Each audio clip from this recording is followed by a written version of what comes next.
Hi everyone, welcome to the Event Industry Facebook Live. I am Jen Singer, the host of this Facebook Live and the founder of the Event Industry, an online community for you, my fellow event planners. How are we doing today? What is going on in your world? Are you running around finishing up the last minute details of holiday parties? We've got a event tomorrow, and then we've got a little bit of a break until a couple weeks into January. So excited about that. And then there's just all the things in between, not related to producing all the events. But I wanted to stop with the midst of all the crazy holiday stuff for families and holiday parties that we're planning and talk about planning for 2020 and go over some details of a planning that I did last year that was super helpful and basically helped me quantify some elements that I ended up incorporating into my business this year, and it has been very fruitful. And I think that there's some tools and some elements that you can think about to start your planning for 2020, whether you are looking for a new career or you have your own business or you're looking to start a business. Carving out the time and making the space to plan for what you want to achieve in the next year, I think is critical. If you don't do it, then you're just going to be kind of responding or seeing what happens and not really actually creating a plan, of something that you actually dream or want to achieve. And I know we all have our dreams and ambitions, and they are very achievable. You just need to make the space and the time to plan out how you're going to get there. And it is really critical to try to do this, before we jump into the new year and jump into new events. Dedicate a day, half a day, whatever you can spare to start doing some planning. And I'm going to give you some elements to consider for planning for 2020. Okay, first thing to do is focus on the whole year of what you actually want to achieve. And like I said, take a day, half a day. If you have a full day, you really could get into mind mapping, putting together goals that could take you the whole day. And last year, I actually spent the whole day really reflecting on what had happened in 2018 and what I wanted to happen in 2019. And I'm about to do this on Tuesday after we wrap up this last event and really go into a very strategic plan for what I want to achieve in 2020. Okay, so once you kind of schedule the day, whether it's a half day or a full day, and think about the year, you're going to want to brainstorm any big ideas or goals that you want for 2020. Now, you don't have to be an entrepreneur like myself. Like a lot of you I know are planners in jobs that you love, or maybe you're looking for a new job. So maybe your goal for 2020 is like that amazing new job, and there are steps that you can take to get that amazing new job. Or maybe you want to do new events. So you're in a great job, but you want to be in a better role, doing bigger events. You want to bring an event idea to your current company, or there is a big event that they produce that you want to be part of, or something to that effect. Maybe you own your own company, you want to build a team, you want to increase your salary, you want to increase your revenue, just some ideas of some of the elements that you want to plan on for next year. This is an interesting thing.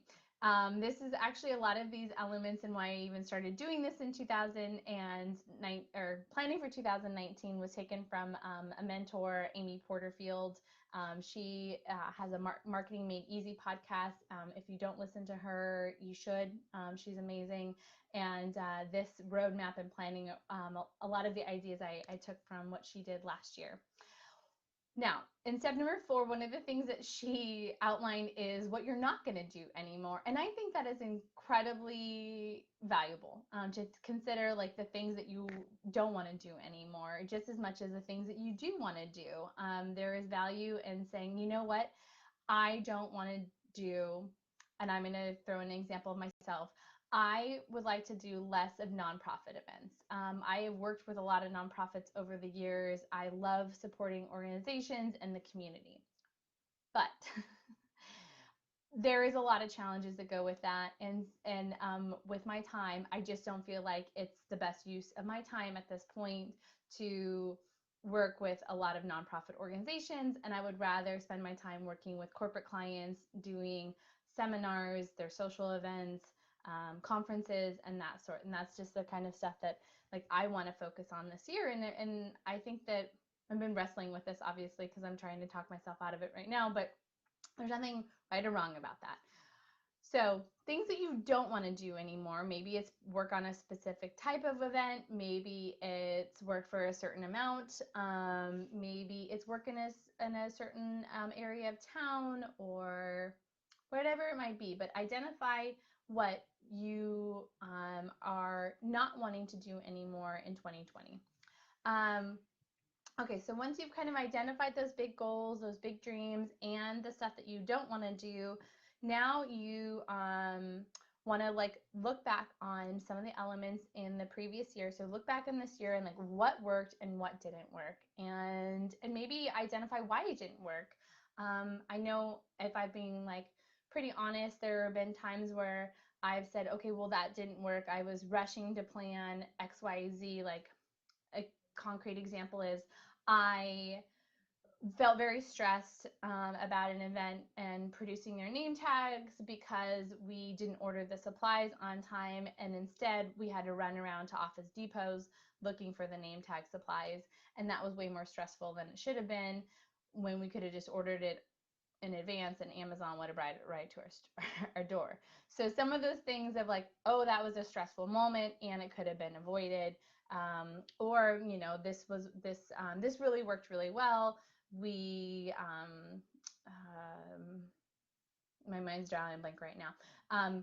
You know, come up with an example of like, oh, utilizing this AV company to do the lighting and the sound was a great asset, huge success of the event.